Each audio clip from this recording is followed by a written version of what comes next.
ভোগালী বিহুলৈ মাজত মাত্ৰ কেইটামান দিন ৰাজ্যজুৰি ভোগালীৰ ব্যাপক প্ৰস্তুতি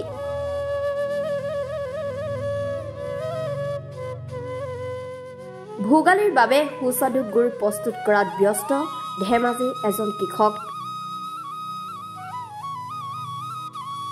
কৃষকগৰাকীৰ নাম হেমন্ত বৰুৱা। যেহেতু বিহুলৈ মাত্ৰ কেইটামান দিন বাকী আছে, বিহুৰ বাবে দেখিছোঁ আপুনি কি গুড় প্ৰস্তুত কৰিছে, কেনেকৈ গুড় প্ৰস্তুত কৰিছে? হয়, মই প্ৰথমে মেচিনত পেৰিছোঁ, পেৰি তাৰ জোলটো উলিয়াইছোঁ, উলিওৱাৰ পাছত কেৰাহী বা থালিত সিজাইছোঁ, সিজাই এতিয়া গুড় প্ৰস্তুত হৈছে, আপোনালোকে দেখিছেই।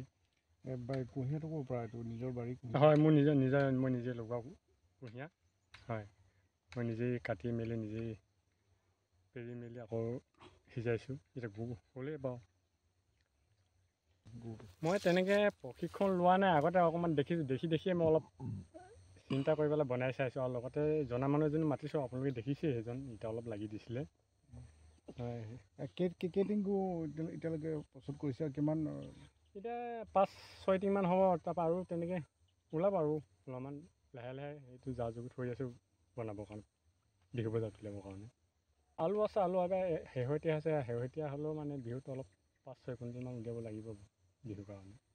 হয়, এতিয়া মানে বেছি প্ৰফিটৰ কাৰণে কিবা পিঠাগুড়ি দিয়ে, এটা গুড়ি দিয়ে, মই সেইবোৰ কাৰণে নিজৰ কুঁহিয়াৰ নিজেই পেৰিছোঁ, নিজেই বনাইছোঁ, মই নিজেই কিনা যিকোনো বস্তু খাবলৈ ইচ্ছা নকৰোঁ, গতিকে মই নিজৰ কুঁহিয়াৰত একো ভেজাল নকৰাকৈ নিজেই গুড় বনাইছোঁ, আৰু সেই গুড়কে মই ৰাইজক খুৱাম বুলি ভাবিছোঁ।